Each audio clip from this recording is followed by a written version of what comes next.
2025년 하반기 시니어 일자리 정책입니다.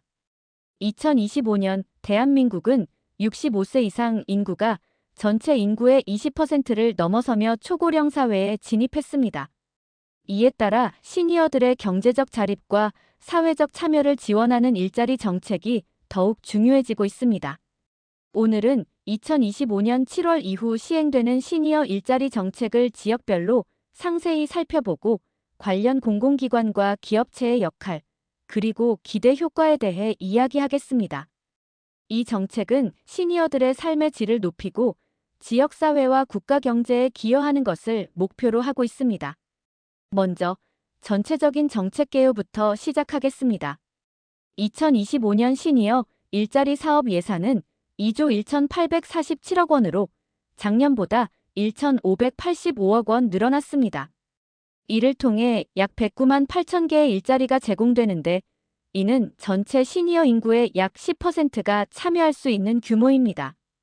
이 정책은 베이비붐 세대의 은퇴와 그들의 높은 취업 의욕을 반영한 것으로 경제적 안정뿐 아니라 사회적 고립 방지와 건강 유지에도 초점을 맞추고 있습니다.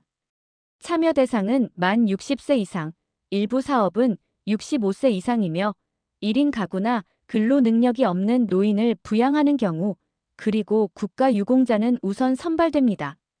일자리는 공익활동형, 사회서비스형, 민간형으로 나뉘며 지역별 특화 사업과 디지털 역량 강화를 강조합니다. 이 정책의 기대 효과는 상당합니다. 한국노인인력개발원의 자료에 따르면 일자리 참여는 시니어 빈곤율을 약 10.2%포인트 낮추고 연간 5,200억 원의 의료비를 절감하는 효과를 가져옵니다. 또한 참여자의 86%가 자존감을, 67%가 인간관계 개선을 경험했다고 합니다. 이제 지역별로 어떤 일자리가 운영되는지 구체적으로 살펴보겠습니다. 서울특별시는 약 20만 개의 일자리를 제공하며 공익활동형과 사회서비스형 일자리가 중심입니다. 공익활동형 일자리는 환경정화, 공공시설 관리 교통안전 캠페인 등을 포함하며 월 30시간 근무로 29만 원의 활동비가 지급됩니다. 서울시노인 종합복지관과 대한노인회 서울연합회가 이를 주관하며 강남구와 송파구에서는 지역 환경 개선 프로젝트를 운영합니다. 사회서비스형 일자리는 시니어 맞춤 돌봄 서비스와 어린이집 보조로 월 60시간 근무에 76만 원이 지급됩니다. 예를 들어 성북구 노인종합복지관은 돌봄 서비스를, 마포구청은 늘봄학교 지원 사업을 진행합니다. 민간형 일자리로는 중구의 시니어 카페 실버빈이 있으며 연간 267만 원의 지원금을 제공합니다. 기업체로는 GS 리테일이 편의점 운영 보조를 위한 시니어 인턴십을 운영하며 3개월 인턴 후 정규직 전환 기회를 제공합니다. 서울시는 디지털 키오스크 교육과 같은 디지털 역량 강화 프로그램도 활발히 운영합니다. 부산광역시는 약 10만 개의 일자리를 제공하며 해양과 관광 산업에 특화된 일자리가 많습니다. 공익활동형은 해운대구의 해변 환경 정화와 공공시설 관리로 부산 시니어 클럽이 주관하며 월 29만 원을 지급합니다. 사회서비스형은 부산광역시 사회복지협의회가 운영하는 시니어 돌봄과 장애인 복지시설 지원으로 월 76만 원이 지급됩니다. 민간형 일자리로는 해운대구의 실버시푸드 사업단이 수산물 가공과 판매를 운영하며 연간 267만 원을 지원합니다. 부산항만공사는 항만물류 보조 업무를 위한 시니어 인턴십을 제공하며 최대 240만 원의 인건비를 지원합니다. 고령자 친화 기업으로는 해양실버케어가 돌봄 서비스를 운영하며 정부로부터 최대 3억 원의 지원금을 받습니다. 부산시는 디지털 헬스케어 교육을 통해 시니어들의 건강관리에 활용을 돕습니다. 대구광역시는 약 8만 개의 일자리를 제공하며 제조업과 연계된 민간형 일자리가 두드러집니다. 공익활동형은 달서구청이 운영하는 공공시설 점검과 환경 정화로 월 29만 원을 지급합니다. 사회서비스형은 대구 노인종합복지관이 주관하는 시니어 돌봄과 교육 보조로 월 76만 원이 지급됩니다. 민간형 일자리로는 수성구의 실버공예 사업단이 전통 공예품 제작을 운영하며 연간 267만 원을 지원합니다. 두산 DST는 제조업 보조 업무를 위한 시니어 인턴십을 제공하며 정규직 전환을 목표로 합니다.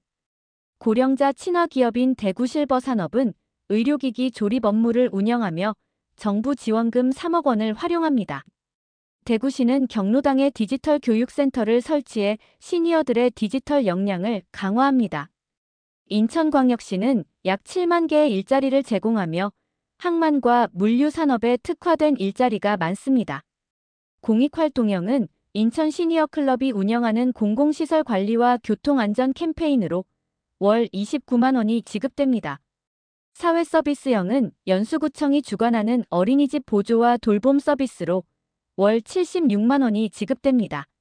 민간형 일자리로는 남동구의 실버로지스 사업단이 물류 포장과 배송 보조를 운영하며 연간 267만 원을 지원합니다. 인천국제공항공사는 공항 서비스 보조를 위한 시니어 인턴십을 운영하며 최대 240만 원의 인건비를 지원합니다. 고령자 친화 기업인 인천실버케어는 재가 돌봄 서비스를 제공하며 정부 지원금을 받습니다. 인천시는 전자상거래 활용 교육을 통해 노인들의 디지털 역량을 강화합니다. 광주광역시는 약 5만 개의 일자리를 제공하며 문화와 교육 산업에 특화된 일자리가 특징입니다. 공익활동형은 광주 시니어클럽이 운영하는 공공시설 관리와 지역문화 행사 지원으로 월 29만 원을 지급합니다. 사회서비스형은 광주광역시 사회복지관이 주관하는 노인 돌봄과 지역아동센터 지원으로 월 76만 원이 지급됩니다.